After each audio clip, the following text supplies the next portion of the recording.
इस कहानी में हमने अब तक देखा कि लाल बहादुर शास्त्री जी ताशकंद जाते हैं एक शांति समझौते के लिए पाकिस्तान के साथ। मगर अचानक उसी रात शास्त्री जी बीमार पड़ जाते हैं और जब उनका इलाज चल रहा होता है तब वो बार बार एक थर्मस की तरफ इशारा करते हैं। मगर क्यों? और जब शास्त्री जी उस थर्मस की तरफ इशारा कर रहे थे तो क्यों किसी ने उस पर एक्शन नहीं लिया और ना ही कभी दूध का पॉइजन टेस्ट करवाया गया?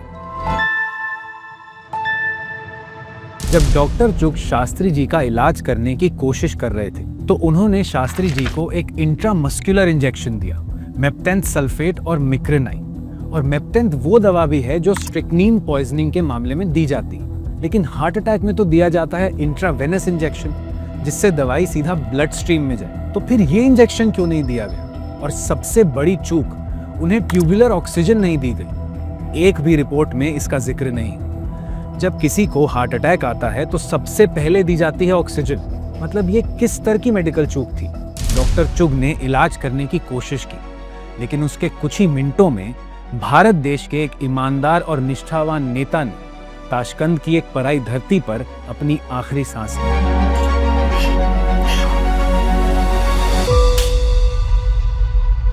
1:32 पर लाल बहादुर शास्त्री जी की मृत्यु हो गई। लेकिन उसके बाद क्या हुआ?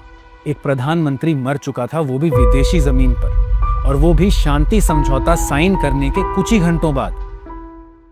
अगले दिन दोपहर के 2:30 बजे शास्त्री जी का शरीर पालम एयरपोर्ट पर लाया गया। उनके बेटे हरि शास्त्री आगे बढ़े, लेकिन उन्हें रोक दिया गया और काफी देर तक उन्हें अपने पिता का चेहरा देखने तक नहीं दिया गया।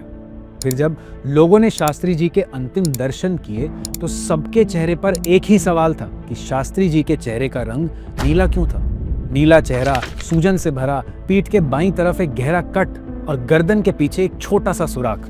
लेकिन पोस्टमार्टम नहीं हुआ। सरकार का कहना था कि रशियंस ने मना किया, लेकिन उस वक्त के होम सेक्रेटरी LP सिंह ने अपनी ऑटोबायोग्राफी में यह लिखा है कि रशियंस ने पोस्टमार्टम ऑफर किया था, लेकिन भारत सरकार ने मना कर दिया। और अरुण धर ने अपनी किताब में बताया कि उनकी 10 फॉरेंसिक पैथोलॉजिस्ट से बात हुई थी। सबका यही कहना था कि ये हार्ट अटैक नहीं था, ये पॉइजनिंग का केस था। शास्त्री जी की मृत्यु के इतने सवालों में से एक का भी जवाब नहीं मिला। कई लोगों ने कहा कि ये सोची समझी साजिश थी, मगर किसकी? और इन सब में 3 बड़े नाम सामने आए, 3 अलग अलग एजेंसियां जिन पर शक किया गया। वो थे CIA, जो अमेरिका की एजेंसी है, सोवियत संघ यानी आज का रूस, और भारत सरकार। मगर ऐसा क्यों? आइए एक एक करके जानते हैं।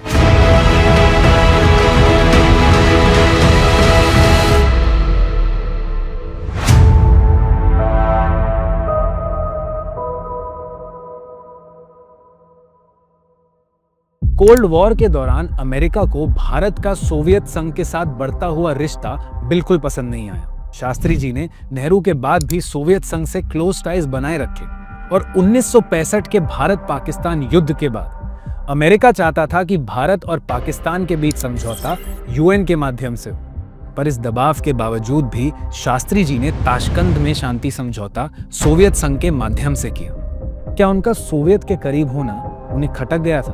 और क्या इसी वजह से उन्हें निशाना बनाया गया? लेकिन कुछ लोग कहते हैं कि CIA नहीं, बल्कि सोवियत संघ ही था असली मास्टरमाइंड, क्योंकि शास्त्री जी ने समझौता तो साइन किया था, लेकिन कुछ बातों को लेकर वो संतुष्ट नहीं थे। जैसे कि समझौते में सबसे पहले था कि जीती हुई जमीन जैसे हाजी पीर पास पाकिस्तान को वापस देनी होगी, और दूसरा, समझौते में कहीं भी ये नहीं लिखा गया था कि युद्ध शुरू किसने किया। पाकिस्तान को कोई जिम्मेदारी नहीं दी गई थी, और ना ही ये उल्लेख था कि पाकिस्तान का कश्मीर में हस्तक्षेप अब कम होगा।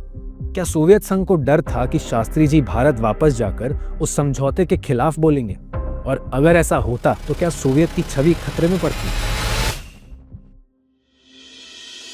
इसके बाद एक और थ्योरी है कि क्या शास्त्री जी की मौत किसी विदेशी एजेंट की नहीं, बल्कि अपने ही किसी व्यक्ति की रची साजिश थी।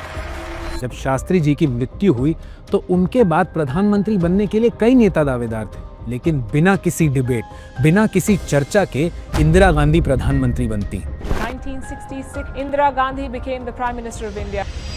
कई लोगों का कहना था कि ये सब एक चाल थी ताकि सत्ता नेहरू परिवार के आसपास ही बनी रहे। और एक अहम सवाल, भारतीय सरकार ने किसी जांच की इजाजत क्यों नहीं दी?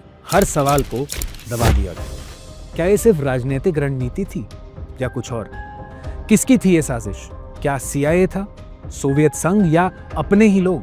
आज तक इसका कोई जवाब नहीं है। जय जवान जय किसान, श्री लाल बहादुर शास्त्री ने ये नारा दिया था और ये आज भी हर बच्चे की जबान पर है। लेकिन दुख की बात यह है कि शास्त्री जी जैसे काबिल और ईमानदार इंसान की मौत का सच हमें आज तक पता नहीं चला। ताशकंद के वो कागज देश के लोगों से अब भी छुपाए गए। लाल बहादुर शास्त्री जी चले गए, लेकिन उनका सवाल आज भी जिंदा है कि ताशकंद में उस रात सच में हुआ क्या था।